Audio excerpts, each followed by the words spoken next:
گفتوگۆی زیاتری ئەم بابەتە دەکەم لەگەڵ دکتۆرە شواق جاف ئەندامی کۆمیتەی ناوەندی پارتی دموکراتی کوردستان هاوکات کاندیدی سەرکەوتووی پارتیە بۆ پەرلەمانی عێراق. دکتۆرە زۆر سپاس بۆ ئامادەبوونت لە سلێمانیەوە لەگەڵمانیت. کورد چۆن بچێتەوە بەغدا پێویستە داوای چی بکات؟ بەڵێ سڵاو لە جەنابێت و لە بینەرانی کوردستان 24 کورد دەبێت یەکەم خاڵی ئەوەیە کە ناوماڵی کوردی ڕێک بخرێت و هەروەهاش بە وەرەقەیەکی مشتەرەک کە ئەو خاڵانە کە پەیوەندیان هەیە بە مافی خەڵکی کوردستانە دوای ڕێکخستنی ئەو وەرەقەیە بچنە ئەو دیو حەمرینەوە بۆ گفتوگۆ لەگەڵ لایەنە سیاسیەکانی تر بۆ جێگیرکردنەوەی ئەم خاڵانە لەناو کارنامەی حکومەتی داهاتووی عێراق و هەروەهاش تەکیدکردن لەسەر جێبەجێکردنی بەندە دەستوریەکان بەڕوحی دەستور و یاسا نەکو بەڕوحی سیاسی میزاجی. زۆر باشە. پارتی و دوێنێش سەرۆکوەزیران مەسرور بارزانی دووبارە جەختی لە گۆڕینی یاسای هەڵبژاردن کردەوە و گوتی کە دادپەروەری نییە. بۆ ئەوە چیەکەن؟ طبعا یەکێک لەو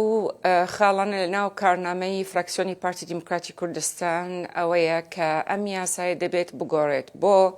چونکە نائەدالەتی تێدایە بەرامبەر بە خەڵکی کوردستانە و بەڵگە ئەوەیە کە ئەیبینێن پارتیمان زیاتر لە 1,100,000 دەنگی هێناوە بەڵام 27 کورسیە لە کاتێکە ئائتیلافی سوودانی کەواتە ئێمە وەکو حزب سەرو 1,100,000 دەنگمان هێناوە 27 کورسی لە کاتێکە ئەوان ئائتیلافێکن لە تقریبا 9 حزبن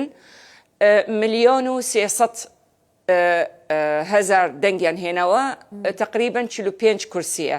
ئەمە بەڵگەیە لەسەر نائەدالەتی ئەم یاسایە و لایەنە سیاسیەکانی عێراقی جەختیان لەسەر مانەوەی ئەم یاسایان کرد دوای خولی یەکەمە. بۆیە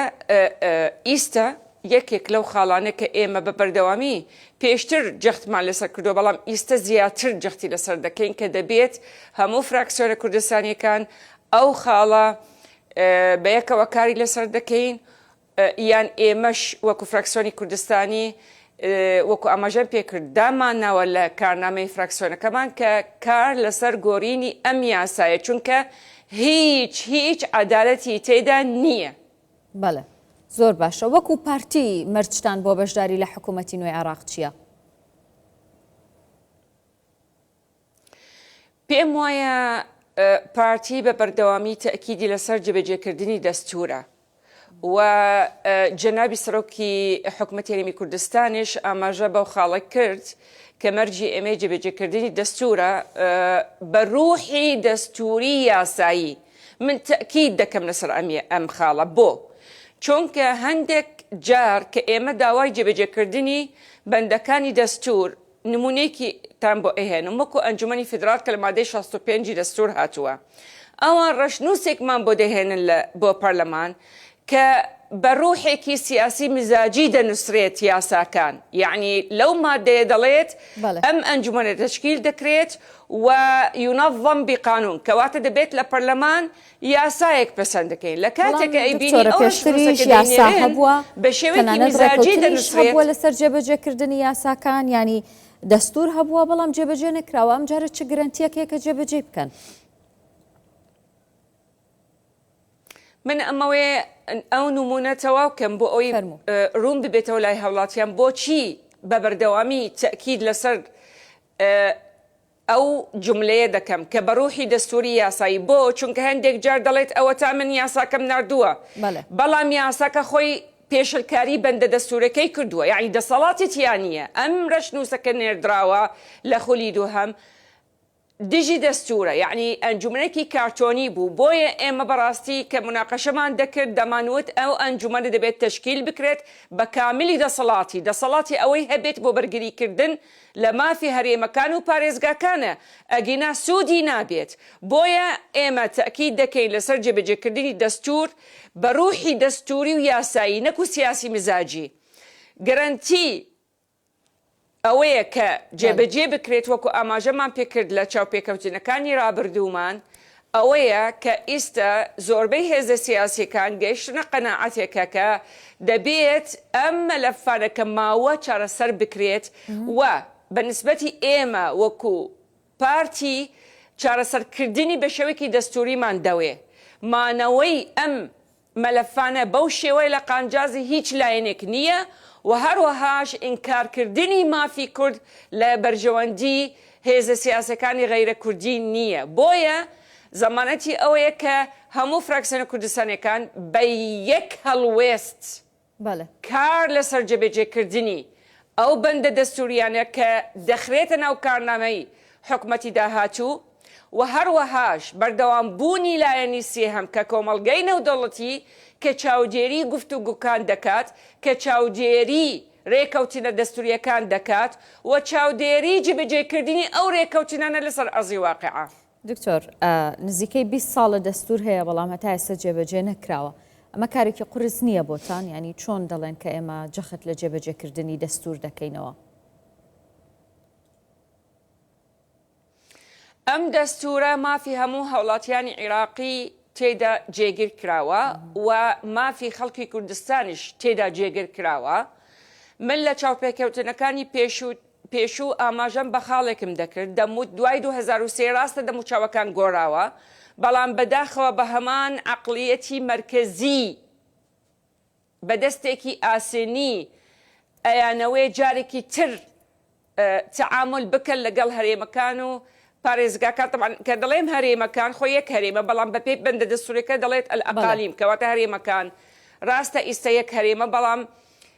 بەندە دەستوورەکە وازحە ئەوان ئەیانەوێ بە شێوەیەکی مەرکەزی تەعامل دەکەن بەڵام ئەو زیاتر لە 20 ساڵ بۆیان دەرکەوت کە نە پارێزگاکان ئامادەیە تەنازل لە مافە دەستوریەکانی خۆیان بکەن نە هەرێمش ئامادەیە تەنازل بکات لە مافە دەستوریەکەی خۆی بکات بۆیە دەبێت ئەوان بێنە سەر ئەو خاڵە کە بەندە دەستوریەکان وەکو خۆی جێبەجێ بکرێت لەسەر ئەرزی واقع چونکە بۆ بالموناسبە تەنها مافی هەرێم نییە کە حکومەتی ئیتیحادی پێشێلی کردووە مافی پارێزگاکانیشی پێشێل کردووە بە بەڵگەش ئەوە کە یاسای پارێزگاکان کە ئێمە لە خولی دووهەم پەسەندمان کرد تەجمید کراوە ئەو دەسەڵاتەکە بۆ پارێزگاکان بە پێی دەستور پێیان دەدرێت ئەوەش بەکاریان نەهێناوە چونکە ئەو یاسای تەجمید کراوە بۆیە بەڵێ ئێمە جەخت دەکەین لەسەر جێبەجێکردنی دەستورە چونکە هەموو مافەکانی هاوڵاتیانی عێراقی لە زاخۆ تا بەسڕە و بە شێوەیەکی ئەتەمانەمە بە شێوەیەکی گشتی و مافی خەڵکی کوردستان لەناو ئەم دەستچورە کە ئەمە باڵاترین دۆکیومنتێکی یاسایی کە مافی خەڵکی کوردستانی پاراستووە و لەلایەنی کۆمەڵگەی دەوڵەتی نێودەوڵەتی کە چاودێری پرۆسەی سیاسی عێراقی دەکات چاودێری دەکات و دەیبینێت کە حکومەتی هەرێمی کوردستان پابەندی ئەم دەستورە بەڵام بۆچی جێبەجێکردنی دەستورتان کردووە بە مەرج بۆ دروستکردنی هاوپەیمانی لەگەڵ لایەنەکان و پێم بڵێ هیچ چەنگاوێکەیە لەو بارەیەوە هیچ گفتوگۆتان دەست پێ کردووە لەگەڵ لایەنەکانی دیکە؟ موقفی ئێمە وازحە و يعني وەکو حکومەتی هەرێمی کوردستان موقف واضحە وەکو پارتی دموکراتی کوردستانش موقف واضحە کە دەستور بەڵێ بۆچی ئێمە تەکی دەکەین لەسەر جێبەجێکردنی وەکو ئاماژان پێکرد چونکە هەموو مافی خەڵکی کوردستان تێدا جێگر کراوە ئێمە تەکید لەسەر جێبەجێکردنی بەندەکانی دەستور دووبارە و سێبارە و دەبارە دووبارە دەکەمەوە بە ڕوحی دەستوری یاسایی نەک و سیاسی میزاجیە لەسەر ئەرزی واقعە لایەنەکانی تر دەزانن تەوەجهی حکومەتی هەرێمی کوردستان پێدا یعنی بەدەستهێنانی مافی خەڵکی کوردستان لە چوارچێوەی دەستور و ڕێخستنی پەیوەندیەکانی هەرێم و بەغدا لە چوارچێوەی دەستور ئەمە هەن ئەمڕۆ نییە لە قۆناغی رابردووە ئیستا و لە داهاتوو ئێمە تەکیدی لەسەر دەکەین و وازەحە لای هەموو لایەنە سیاسەکانی ترە و ئەو ئیڤنتە ئەو فۆرمەکە لە دهۆک کرا مەپس پەیامەکان زۆر گرنگ بوون پەیامەکان بە نسبەتی ناوخۆی عێراق و حتا ئاماژە بەو گۆڕانکاریە لە ناو چەیە کە لە قۆناغی دووهەم چاوەڕوان دەکرێت قۆناغی دووهەمی گۆڕانکاریەکان ببێت پەیامەکان وازحە و تەکید کرا لەسەر جێبەجێکردنی دەستورە. دەستخۆش دکتۆرە شواق جاف ئەندامی کۆمیتەی ناوەندی پارتی دموکراتی کوردستان و کاندیدی سەرکەوتووی پارتی بۆ پەرلەمانی عێراق. سپاس کە لەگەڵمان بوویت.